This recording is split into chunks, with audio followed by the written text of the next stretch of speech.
Hi, everybody. This is Kitty Demure again. I have something I want to talk about, and this is purely selfish. And this is something that happened to me and my husband today, and I would just like to share it. But anyway, this is what happened.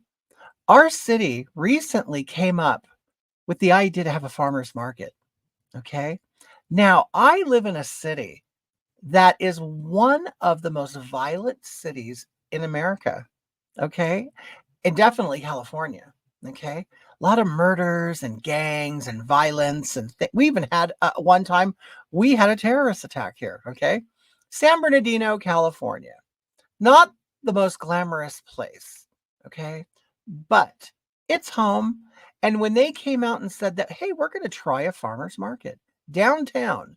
Well, all the citizens at first were like, how's that going to work here? Most people go to neighboring cities for that stuff, as I have been. But I was very happy to find out, at my city, they're going to give something to us decent people, and hopefully they'll keep the bad people out. So me and my husband, we get our little Shih Tzu dog and we get in, put him in the stroller. Yes, I have a stroller for my dog. Isn't that cute? And in it is a leash that you connect to your dog's collar, okay? So they sit in a stroller tethered to the inside of it. And it also has a shell, a mesh shell that rolls down over the front and you zip it up. So now the dog is contained and no one can touch it. Okay. And you know what? If the dog has a potty accident, it stays inside the stroller. Nothing comes out because it's all nylon. And also there's blankets inside that could soak up any urine or feces. But anyway, that didn't happen because my dog is potty trained. Okay. But anyway, so me and my husband are walking to the farmer's market. Before we got into the farmer's market, we had to step over a bunch of trash, a dead bird whose abdomen had been cut open and all of its organs were missing, and human feces. Okay. But it's San Bernardino, so we expected this. But you know what? We wanted to be good citizens anyway, and we wanted to have a good time. And you know what? We decided we're going to have a good time. Okay. So we walk into the farmer's market. Notice there's not that many people milling about. And there was maybe 10 to 15 vendors with, canopies and different things on their tables. And I saw fresh flowers and fresh produce, which is what I was mostly interested in. But I also wanted to see what else they had to offer. Okay. So anyway, me and my husband, we walk in to, it would be the west side of the parking lot. And there's a guy sitting under a tarp or a canopy with his feet up on a table, real professional. But he had his feet up on a table and he had his arms crossed. And he said, you guys can't come in here because you have a dog. And I'm like, the dog is completely controlled and is not walking on the ground. Why do you have a problem with my dog? Yeah, we don't allow it.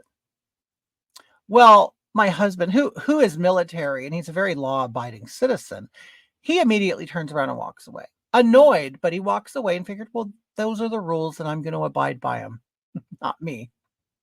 So we walk on the east side of the parking lot and I see those flowers and I would love to buy some flowers from that vendor. Okay. Because they're a lot prettier than the ones that we get on the side of the freeway. We have flower vendors on the side of the freeway here, and they're quite ugly, cheap flowers. These were beautiful flowers, and I wanted to buy those. So what I did is I stopped my husband. I said, no, we're going to go in on this side, and I'm going to go to that table, and I am going to leave some money for that vendor who probably paid for that space, and no one was there shopping. And I have money in my purse, and I want to leave money for that vendor. That's what it's for. It's an exchange. See, I go in with money and then they give me something of value, which in this case were fresh flowers. So we walk in on this side and guess what? There's another man standing there, this time with his friend in a chair. And this man was disfigured because it looked like he had been in a fire. And I felt really sorry for him. And we walk in and we go, "Hi, sir. How are you? Good morning." Because me and my husband are very cordial and very polite. And he said, "Hi, good morning, whatever." And he looks down and he sees the stroller and he goes, "Oh, we don't allow dogs." And at this point, I'm realizing, well, this must be a policy of theirs to not allow dogs.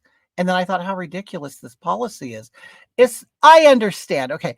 I can understand the thug with a pit bull on a chain. I understand that, which is very common in San Bernardino. Okay. No, we were a gay couple walking into a farmer's market where there was nobody shopping with a clean stroller, with a freshly bathed Shih Tzu puppy, wearing a sweater and a bow tie for the holidays. And I don't understand why. Why? That was a threat to them. And I said, "You do realize that before you guys set up your canopies and tables and chairs here, that they have to wash this parking lot down? Because for the rest of the week after today, someone's going to be pooping and peeing here and defiling the whole area. And you're not concerned that that is worse than a dog." He told me the dog was unsanitary because they were selling produce and there was a taco truck or something. And I'm like, the dog isn't going to be near the food. The dog's going to sit in a stroller while mommy buys it. It makes perfect sense to us, doesn't it? It didn't to them. I said, "Sir, are you aware of where we are? We are in downtown San Bernardino. We are surrounded by thugs and homeless people.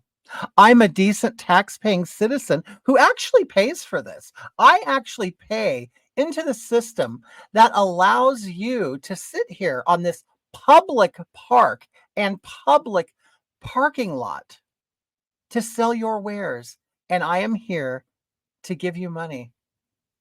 Isn't it sad that he continued to argue with me to the point he said, "You're being hostile because I raised my voice because I wanted to be heard," because he wasn't listening to me. I don't yell. I don't get ugly. Okay. I just raised my voice a little bit to make sure he understands that I'm not going to just go away. Okay. I said, "Sir, this is ridiculous." The gentleman looked at me and he said, "You're getting hostile and aggressive because of my voice." I said, "Sir, we're grown adults here. We could talk like adults. You know that I'm not being mean and you know that I'm not being aggressive. So let's stop it. You're sounding like a baby." And he goes, "Oh, now I'm a baby. Why are you calling me a baby?" So basically, this man was taking the whole argument and turning it upside down and making it about him and his little feelings. He didn't like that I elevated my voice. He didn't like that I called him out on his immature behavior when I called him a baby. And then I said, "Sir, we're two grown men." Yes, I'm a man underneath all of this. "Sir, we're two grown men. Now let's act like it and have a real discussion." And he goes, "Oh, so now I'm not a man." And at that moment, that's when I said, "Sir, you're not." You've made that very clear. You've made it very clear.